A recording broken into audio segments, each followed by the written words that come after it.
Movie शुरू होती है तो हमें सिद नाम का एक आदमी दिखाया जाता है जो कि अभी अभी सोकर उठा था। उसकी फैमिली में कोई भी नहीं था और ना कोई उसका दोस्त था। सिद एक एनिमल कंट्रोल डिपार्टमेंट में काम करता था और वही जानवर उसके दोस्त थे। उसकी बस यही जिंदगी और अपने काम पर जाता और वहाँ से सीधा घर आ जाता। ना उसे सोशल लाइफ में इंटरेस्ट था और ना ही उसे अपनी पर्सनल लाइफ में इंटरेस्ट था। एक दिन जब वो अपना काम खत्म करके ऑफिस से घर जा रहा होता है तो बस में उसे एक लड़की दिखाई देती है। सिद उसके पास जाता है और उसे हाय कहता है, लेकिन वो लड़की उसे बिल्कुल भी नहीं पहचानती। सिद उसका नाम हॉली लेकर उसे पुकारता है और बताता है कि हम दोनों एक साथ हाई स्कूल में पढ़ चुके हैं। लेकिन हॉली को सिद बिल्कुल भी याद नहीं था। हॉली के पास एक डायरी होती है और सिद के पूछने पर वो उसे बताती है कि वो रोज इस पर अपना जर्नल लिखती है। इसी दौरान सिद के दिल में हॉली के लिए फीलिंग्स आ जाती हैं और वो उससे कॉफी पर जाने के लिए पूछता है। लेकिन हॉली उसे बताती है कि वो एक रेस्टोरेंट में काम करती है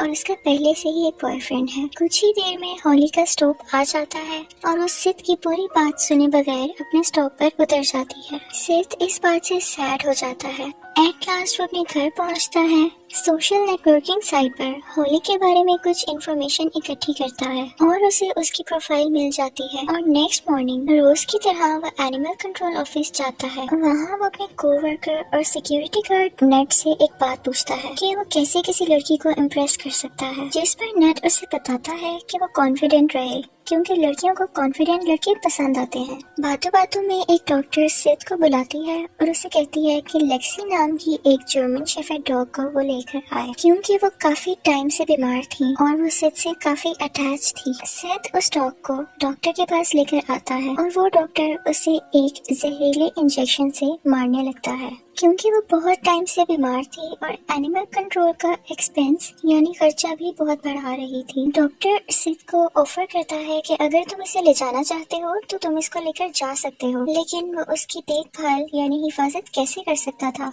क्योंकि वो तो खुद अकेला रहता था।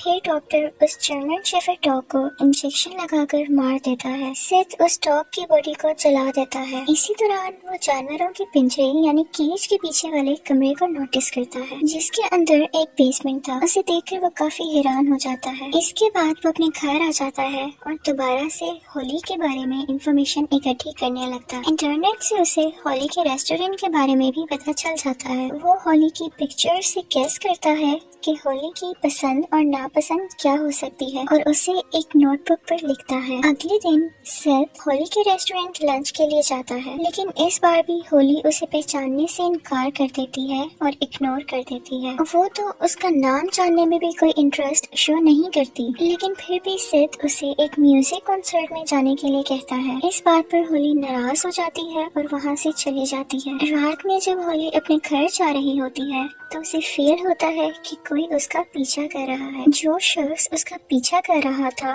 वो सिद ही था। होली घर जाकर अपनी बेस्ट फ्रेंड क्लेयर को सारी बातें बताती है। इसी दौरान होली के बॉयफ्रेंड की कॉल आती है और वो वाइन यानी शराब के नशे में होली को अजीबोगरीब बातें बोल रहा होता है। होली गुस्से में आकर उसकी कॉल काट देती है और दोबारा से अपनी फ्रेंड से बातें करने लग जाती है। अगले दिन होली देखती है कि उसकी रेस्टोरेंट में किसी ने उसे फ्लावर्स भेजे हैं। होली को लगता है कि शायद उसके बॉयफ्रेंड एरिक ने फ्लावर्स उससे माफी मांगने के लिए भेजे होंगे। वो शाम को इस बारे में उससे पूछती है, लेकिन वो साफ इनकार कर देता है, जिस पर होली समझ जाती है कि ये काम सिद का ही हो सकता है। यहाँ हम सिद को दोबारा देखते हैं जो फिर से होली का पीछा कर रहा था। वो एक बार फिर से होली को डेट पर ले जाने के लिए पूछता है। वो बताता है कि मैंने ही वो फूल तुम्हारे रेस्टोरेंट पर भिजवाए थे। होली को बहुत गुस्सा आता है और उसका बॉयफ्रेंड सिद को बहुत बुरी तरह मारता है और सिद काफी जख्मी हो जाता है। इस सब के बाद सिद को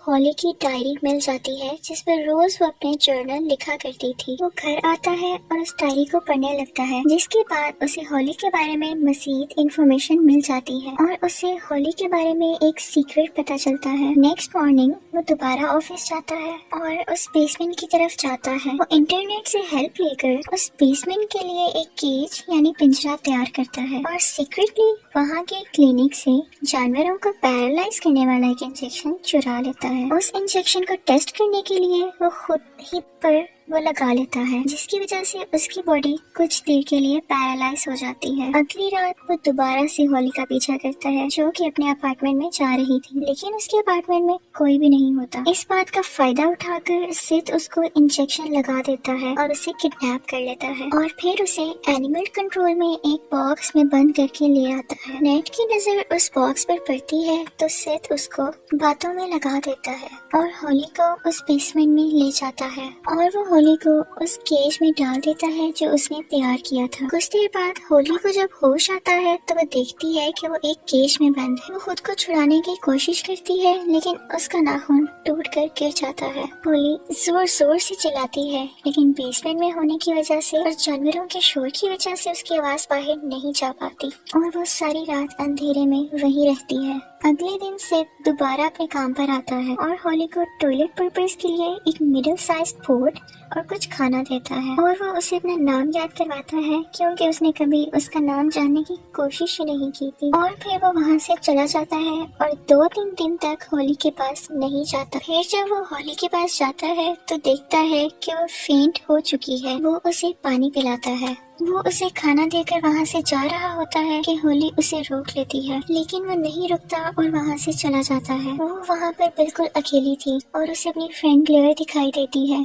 जो असल में वहाँ पर थी ही नहीं। वो सिड के दिए हुए टॉयलेट को यूज नहीं करना चाहती थी, लेकिन फिर भी उसे वो पोर्ट यूज करना पड़ा। मीनवाइल होली के पाँव के पास एक चूहा आ जाता है। पहले तो वो डर जाती है, लेकिन फिर उसे कुचल कर मार देती है। यहाँ हम होली को बहुत ही ज्यादा गुस्से में देखते हैं। अगले दिन सिड वहाँ आता है तो होली उससे पूछती है कि क्या तुम मुझे मारना चाहते हो? तो उस पर सिड उसे जवाब देता है कि नहीं, मैं तुम्हें मारना तो नहीं चाहता, लेकिन वक्त आने पर मार भी सकता हूँ। वो उसे बताता है कि मुझे तुमसे पहली ही नजर में प्यार हो गया था और मैं यहाँ तुम्हें मारने के लिए नहीं बल्कि बचाने के लिए लाया हूँ। और ये कहते ही सिड वहाँ से चला जाता है। सिड उस बेसमेंट रूम से निकल रहा होता है तो नेट उसको नोट कर लेता है, लेकिन फिर से सिड झूठ बोलकर वहाँ से चला जाता है। नेक्स्ट मॉर्निंग जब सिड दोबारा होली के पास आता है तो उसे वो उसकी डायरी दिखाता है, जिसमें उसकी सारी बातें लिखी हुई थी। सिड उससे उसकी दोस्त क्लेयर के बारे में पूछता है तो होली कहती है कि मैं इस बारे में कुछ नहीं जानती। सिड कहता है कि मैंने तुम्हें उसके साथ बातें करते हुए सुन लिया था। होली उस पिंजरे में अकेली थी, लेकिन सिड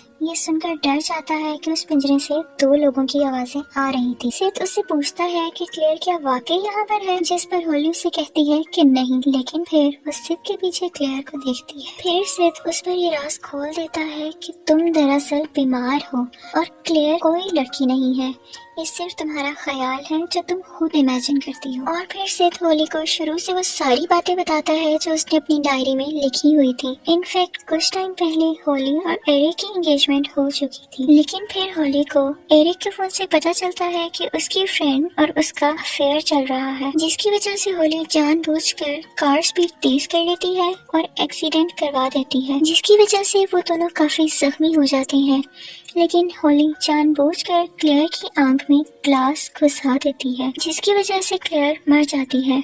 होली सिड को बताती है कि मैं एक राइटर हूँ और जो भी इस डायरी में लिखा हुआ है वो जस्ट फिक्शनल स्टोरीज हैं। सिड उससे कहता है कि मुझे भी यही लगा था कि ये सब फिक्शनल स्टोरीज हैं। फिर वो बताता है कि इसीलिए मैं पुलिस स्टेशन गया और मुझे क्लेयर की डेथ के बारे में सब कुछ पता चल गया और तुम्हारा पीछा करने के काफी दिन बाद मुझे ये भी पता चला कि तुम्हारी वजह से बहुत से लोगों की डेथ्स हुई है। इस बात का जिक्र उसने अपनी डायरी में किया है। उसने काफी लोगों को जिंदा जलाया और काफी लोगों का गला दबाकर उन्हें मार दिया। सिड होली को बताता है कि वो उसे इसलिए यहाँ लेकर आया है ताकि वो और लोगों को ना मार सके और पुलिस और दुनिया वालों से बची रहे। और ये कहते ही वो वहाँ से चला जाता है। अगले दिन जब सिड होली के पास आता है तो उसे उसके बिहेवियर में कुछ चेंजेस नजर आते हैं। वो अपनी बॉडी को साफ कर रही थी। सिड उससे उन मर्डर्स के बारे में पूछता है, लेकिन होली उसका ख्याल भटकाती है और अपना सर जोर जोर से पिंजरे के साथ मारती है, जिससे वो काफी जख्मी हो जाती है। सिड ने काफी दिनों से उसे कुछ भी खाने के लिए नहीं दिया था।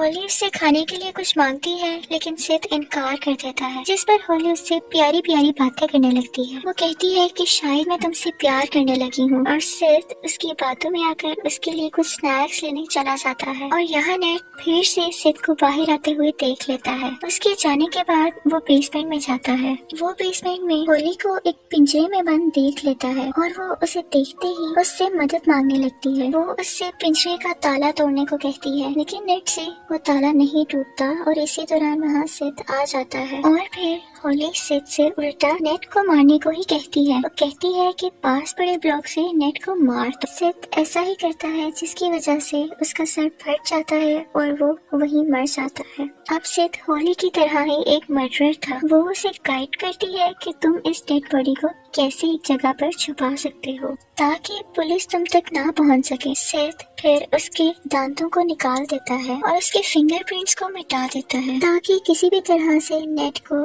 आइडेंटिफाई ना किया जा सके, यानी पहचाना ना जा सके।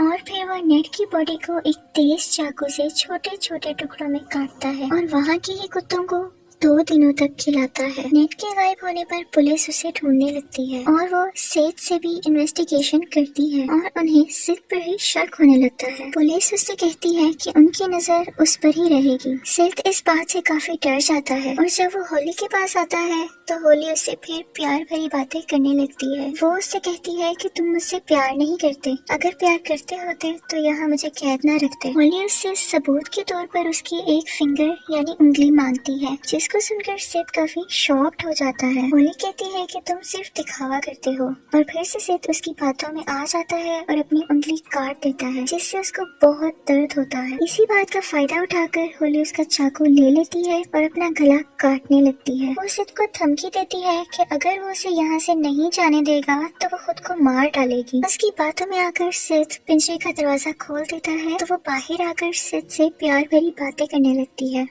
जिस पर सिड समझता है कि होली भी उससे प्यार करने लगी है। लेकिन होली उसी के चाकू से उसका गला काट देती है और वहाँ से चली जाती है। कुछ दिनों बाद हम होली को एरिक के साथ देखते हैं, और उसकी फिक्शन स्टोरी भी पब्लिश हो चुकी थी, लेकिन एरिक अभी भी उसे चीट कर रहा था। फिर एक दिन होली अपने अपार्टमेंट से निकलकर एक वेयर हाउस में जाती है। वहाँ एक पिंजरे में बहुत अजीबोगरीब और गंदा आदमी था, और उसकी एक उंगली कटी हुई थी। ये आदमी और कोई नहीं बल्कि सिड था। उसकी हालत बहुत ज्यादा बुरी थी और उसे पहचानना बहुत मुश्किल हो गया था, और इसके आगे कुछ नहीं दिखाया जाता और मूवी यहीं पर खत्म हो जाती है।